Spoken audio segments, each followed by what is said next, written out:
Now this is an interesting knife that I got in the pass around group. It's the Rike Knife Tulay. Honestly, I've never handled a Rike knife. I've only ever admired them from afar. Their machining and building and design is undeniably unique and inspiring or inspirational. However, it's just not my cup of tea. So I've never really gone out of my way to get one in my hands. But when this came out, we did a little quick story on it on the supplemental, Wednesday podcast. And the interesting thing, the USP to this knife is its construction. And it is the first ever, or at least the first that I know of, integral G10 knife. So the handle is all one piece of G10 that's been milled out to make a knife handle. And before I get to how awesome the action is and everything else, let's take a quick look at how they did this. So when you have an integral handle, you have one piece with a channel cut out. That presents some difficulties when assembling the knife and the action. Whereas you have a knife like this, you got two sides. You have one side down, you build the knife, you put the other side, boom, you're done. But in an integral, you have to slip everything in there and make it work. So looking at this, looking at the decorative elements first, you can tell these people have some sick skill with inlays.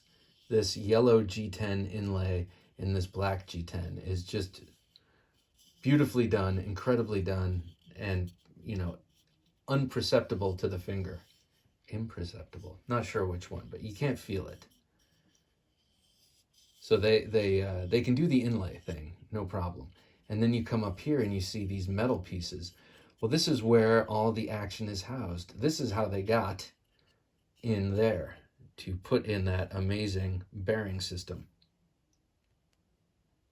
which would be interesting to take apart and look at. But since this is not mine, I'm not going to. And even if it were, I probably wouldn't anyway, because I wouldn't want to mess it up.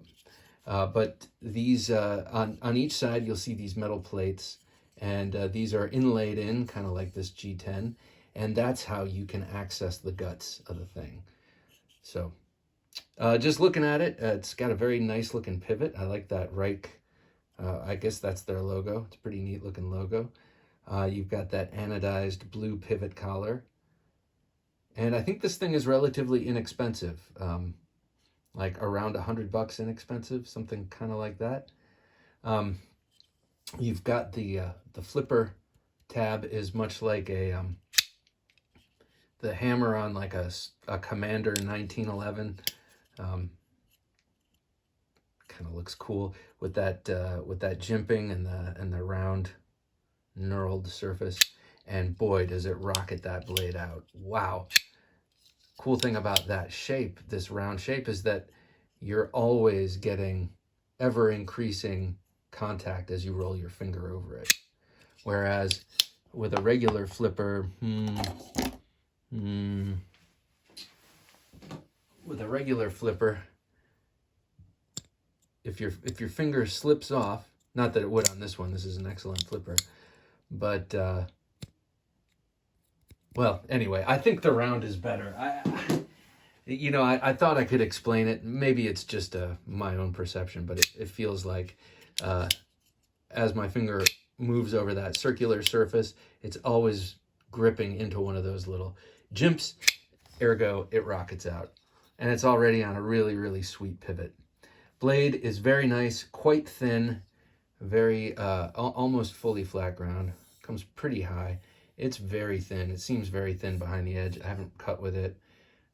It's thin blade stock.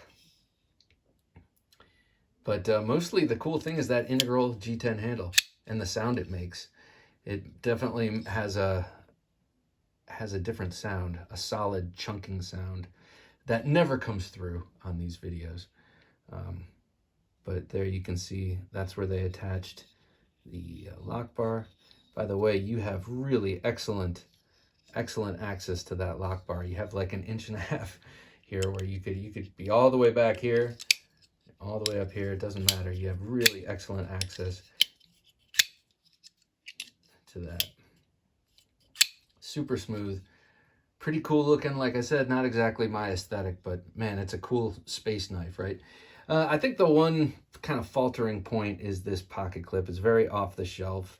It doesn't quite, I don't know, it doesn't quite go. I mean, at least make it look more like this, but it's like this shiny, kind of satiny thing.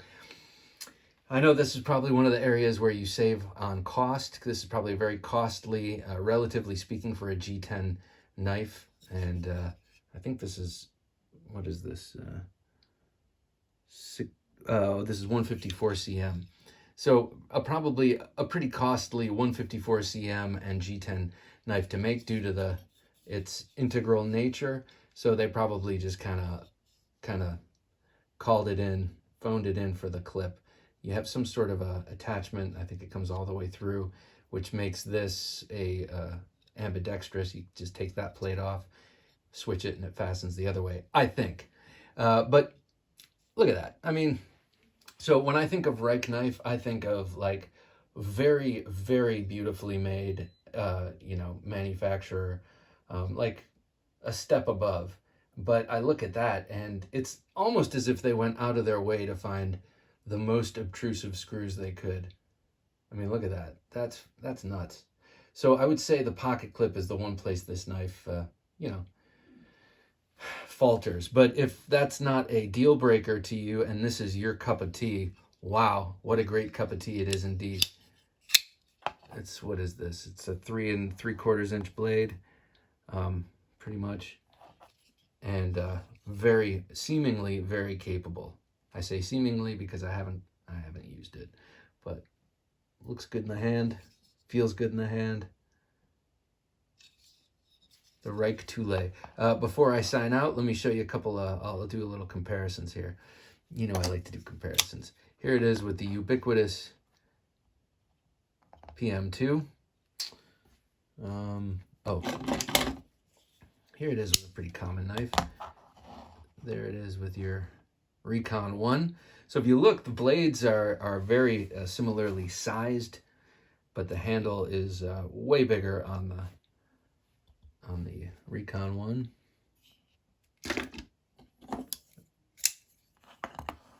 Here it is with the coolest Spidey chef ever. Yes, that's right. I said it. So there you have it. It's the Tulay from Rike Knife. It is their integral G10 knife, and a beautifully constructed little feat of engineering, you know, if you don't count the pocket clip and those gigantic screws. But that's really nitpicking. Feels great in the hand, great ergonomics, great action, super light, integral, so it's going to be really strong if you're going to put it through those kind of paces, and a great flipper tab there. So that's my prognosis.